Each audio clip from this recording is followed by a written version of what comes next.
Assalamualaikum warahmatullahi wabarakatuh. Selamat pagi, siang, sore, ataupun malam, tergantung kapan kalian membuka video ini.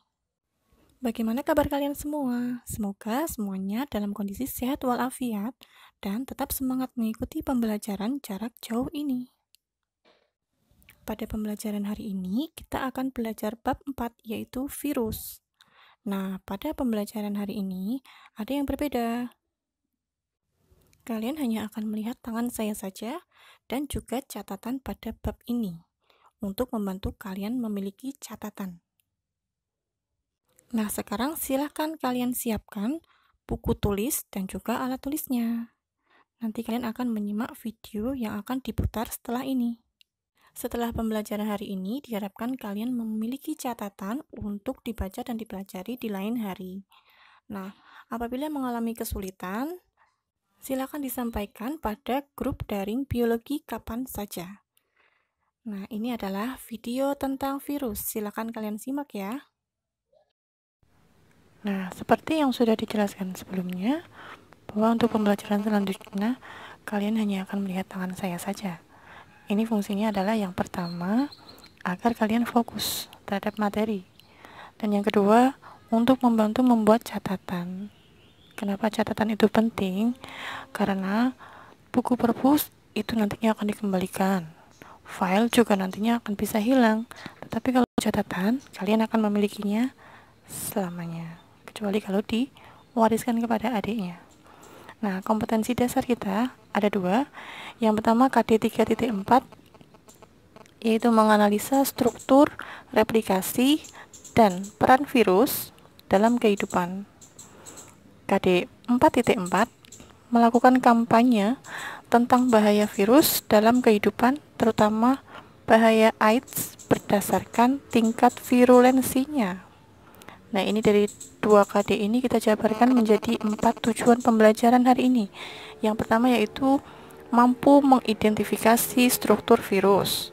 Yang kedua yaitu mampu menjelaskan replikasi virus. Yang ketiga, mampu menjelaskan peran virus. Dan yang keempat, mampu membuat poster tentang bahaya AIDS. Sebelum memasuki ke struktur virus, kita perkenalan dulu dengan virus. Nah, di sini ada ciri-ciri virus. Yang pertama adalah aseluler. A itu artinya tidak, seluler artinya sel. Jadi virus itu bukan termasuk sel. Dia bukan sel ya, aseluler. Kemudian yang nomor 2, ukurannya 20 sampai 300 milimikron. Sangat-sangat kecil sekali. Jadi hanya bisa dilihat menggunakan mikroskop elektron saja. Yang ketiga, dia memiliki DNA atau RNA. Jadi ini pilih salah satu. Ada virus yang hanya memiliki DNA saja, ada virus yang hanya memiliki RNA saja. Tidak mungkin dua-duanya.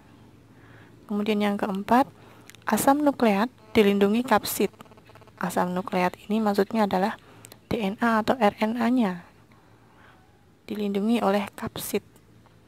Kemudian yang kelima, hidup pada sel hidup. Jadi virus itu kalau di udara, di yang benda-benda yang mati, dia tidak akan hidup, tetapi dia bisa hidup berkembang biak pada sel hidup.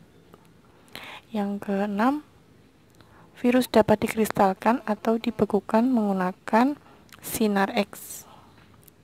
Yang terakhir, bentuknya bermacam-macam, ada oval, silinder, polihedral, dan kompleks. Yang kompleks itu adalah contohnya nanti akan ditampilkan virus bakteriofag. Nah, ini adalah struktur virus bakteriofag. Kenapa dinamakan bakteriofag?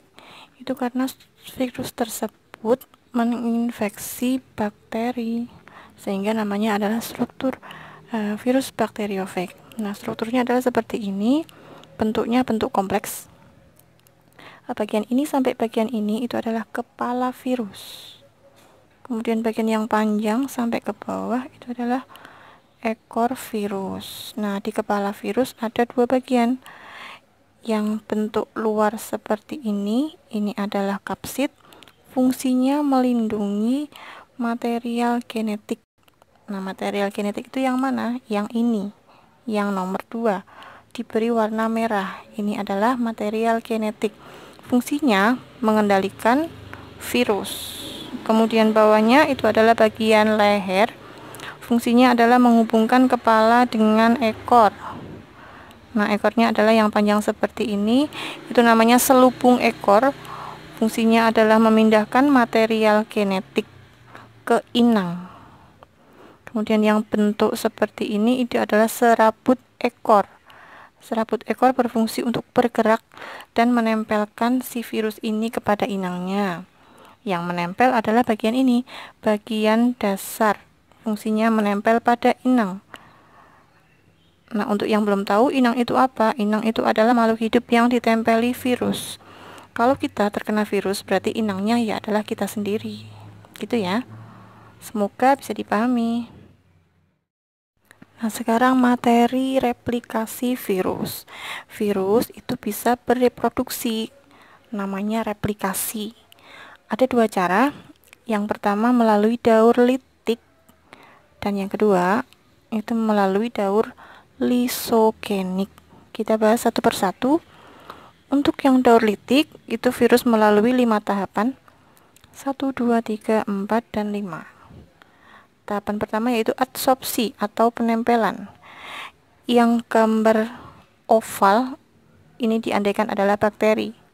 Kemudian yang gambar ini adalah virusnya. Jadi adsorpsi itu adalah proses menempelnya virus pada bakteri.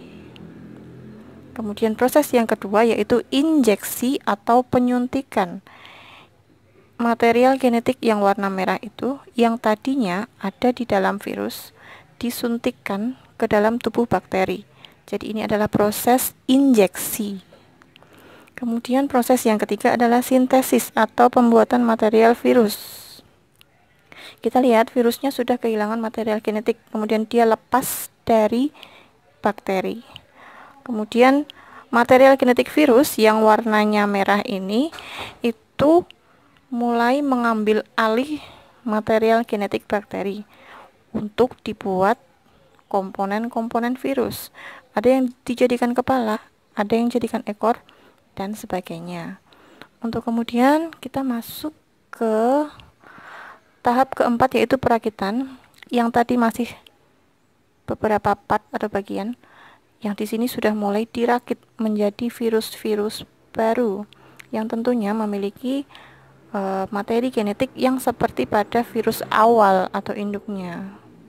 Kemudian tahap kelima yaitu litik atau lisis, yaitu keluarnya virus-virus baru dari inang. Inangnya ini digambar robek atau mati. Jadi ini untuk replikasi virus yang daur litik menyebabkan si inang mati. Untuk pada akhirnya lahirlah virus-virus baru.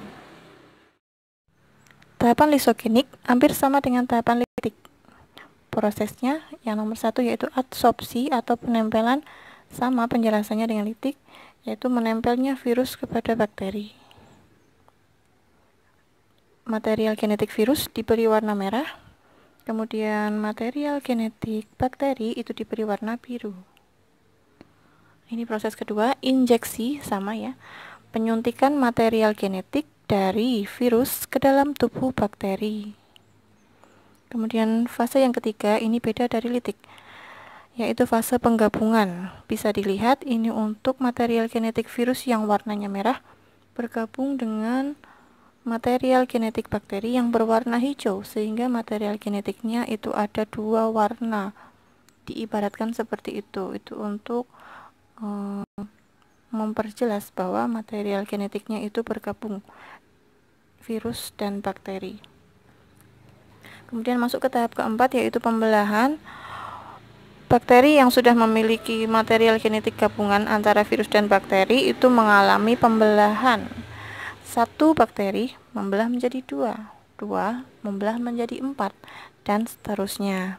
Nah, untuk tahap lisogenik ini bisa sampai pada keempat tahapan saja, atau bisa juga dilanjutkan sampai ke 7 tahapan. Jika hanya sampai 4 tahapan saja, maka tahapannya sudah sampai pada pembelahan.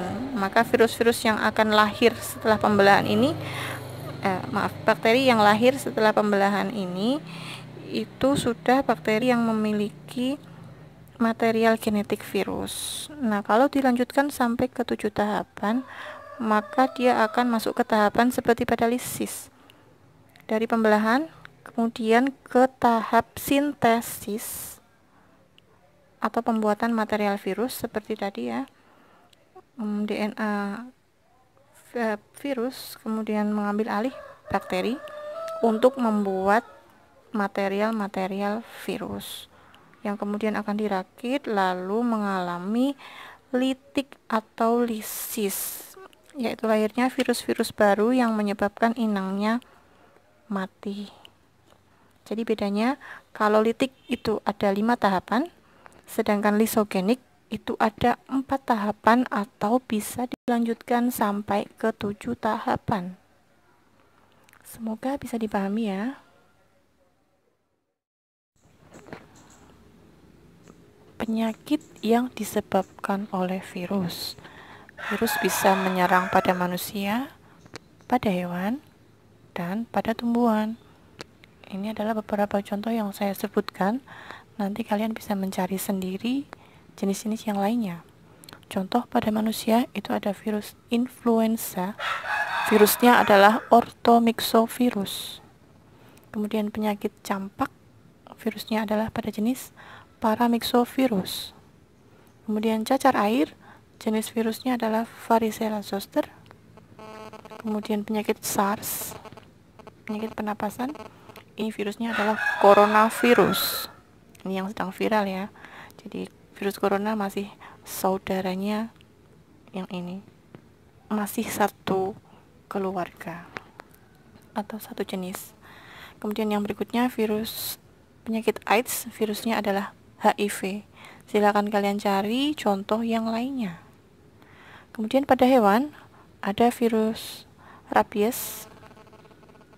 Ini penyakit rabies pada hewan. Kemudian tetelo itu pada ayam. Kemudian flu burung. Yang lainnya dicari sendiri. Kemudian yang ketiga pada tumbuhan ada TMV, tobacco mosaic virus. Kemudian ada CVPD, ini pada jeruk. Ada tunguro, ini pada padi. Yang lainnya bisa dicari sendiri.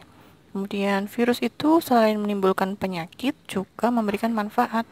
Yang pertama adalah dibuatnya vaksin untuk melawan virus tersebut. Kemudian yang kedua untuk mematikan bakteri. Nah, ini untuk virus bakteriofag.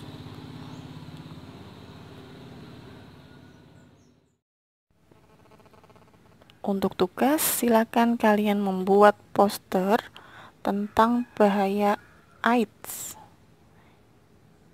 Dibuat pada buku gambar A4, diberi warna, jangan lupa diberikan nama. Silakan difoto, dikirimkan ke grup daring biologi. Saya tunggu ya. Terima kasih. Terima kasih sudah menyaksikan video tadi. Semoga pembelajaran hari ini bermanfaat bagi kita semua dan dicatat sebagai amalan baik. Untuk tugas, silakan dikirimkan ke grup daring biologi. Saya beri waktu pengumpulan tugas paling lambat adalah 2 minggu setelah ini. Jika ada kesalahan atau kekurangan, mohon dimaafkan. Akhir kata, wassalamualaikum warahmatullahi wabarakatuh.